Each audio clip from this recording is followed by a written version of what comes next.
Selamat pagi saudara. Sebelum kita memulai aktivitas kita pada hari ini, terlebih dahulu kita disapa oleh firman Tuhan. Sebelumnya kita berdoa. Terpuji nama Tuhan, karena Engkau selalu menyertai dan melindungi kami. Pada hari ini kami telah mempersiapkan hati kami untuk mendengarkan firman.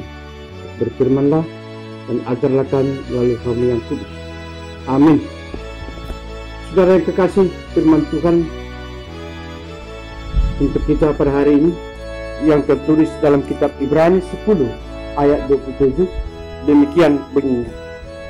Tetapi yang ada ialah kematian yang mengerikan, akan penghakiman dan api yang dahsyat yang akan menghanguskan semua orang durhaka. Demikian firman Tuhan. Saudara yang kekasih, untuk menghantar kita memahami firman Tuhan yang kita dengarkan pada hari ini, marilah kita membaca ayat sebelumnya, yaitu ayat 26. Demikian bunyinya. Sebab jika kita sengaja berbuat dosa sesudah memperoleh pengetahuan tentang kebenaran, maka tidak ada lagi korban untuk menghapus dosa itu. Saudara-saudara, melalui firman Tuhan pada hari ini, kita dihantar untuk memahami bahwa melalui kedatangan Yesus Kristus, kita telah diajar tentang jalan kebenaran Tuhan untuk mengetahui apa yang seharusnya kita perbuat, kita lakukan sebagai pengikut Kristus di dalam kehidupan kita. Kita telah dikuduskan oleh darah Tuhan Yesus, sebab dalam Ibrani 10 ayat 14 dikatakan, sebab oleh satu korban saja ia telah menyempurnakan untuk selama-lamanya mereka yang ia kuduskan. Kita telah dikuduskan oleh Kristus melalui penebusannya. Karena kita telah dikuduskan, maka seharusnya kita harus hidup kudus di dalam kehidupan kita. Karena itu orang yang kudus di hadapan Tuhan, dia haruslah takut kepada Tuhan. Orang yang percaya dan mengikut Kristus dalam kehidupannya, maka kita harus takut kepada Tuhan. Sebab Amsal 9 ayat 10 mengatakan, sebab permulaan hikmat adalah takut akan Tuhan, dan mengenal yang maha kudus adalah pengertian. Dan takut akan Tuhan ialah membenci kejahatan. Aku benci kepada kesombongan, kecongkakan, tingkah laku yang jahat, dan mulut penuh tipu muslihat. Amsal 8 ayat 13. Karena itu orang yang sudah mengenal Yesus dalam kehidupannya dan mengikut Yesus di dalam kehidupannya, maka dia harus selalu takut kepada Tuhan.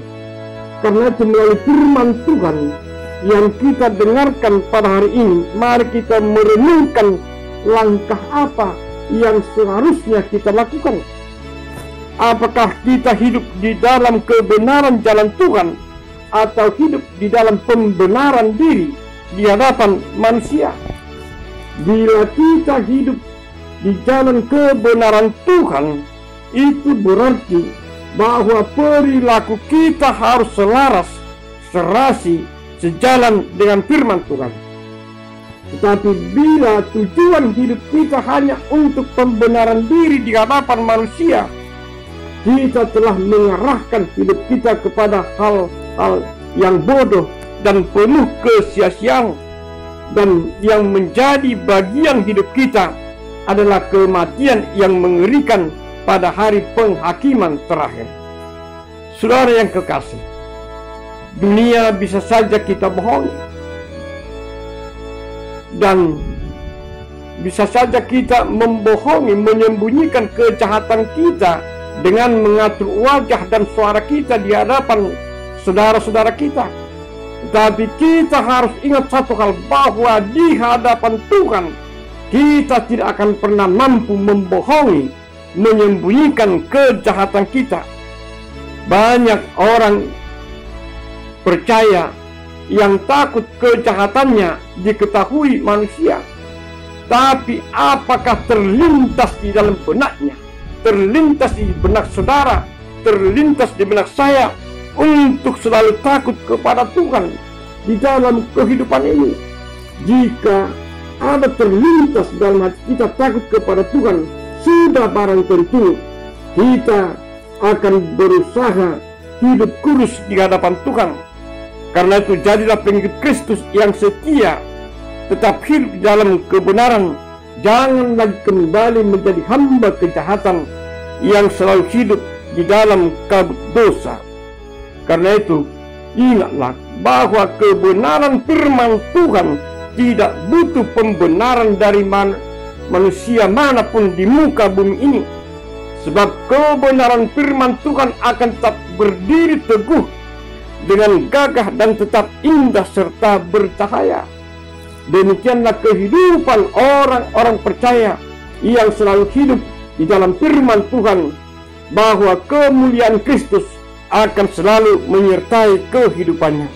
Karena saudara, marilah kita semuanya berusaha untuk selalu hidup di jalan kebenaran Tuhan. Jauhkanlah kejahatan di dalam kehidupan. Tetaplah berpengharapan kepada keselamatan yang sudah diberikan oleh Kristus.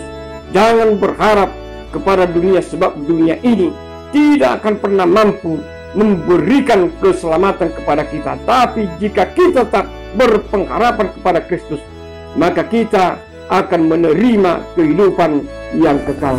Amin. Kita berdoa. Terpuji nama Tuhan, karena Tuhan telah menyapa kami melalui firman-Mu pada hari ini. Ajarlah kami melalui Roh-Mu yang kudus, agar kami selalu hidup di dalam firman-Mu, hidup di jalan kebenaran-Mu.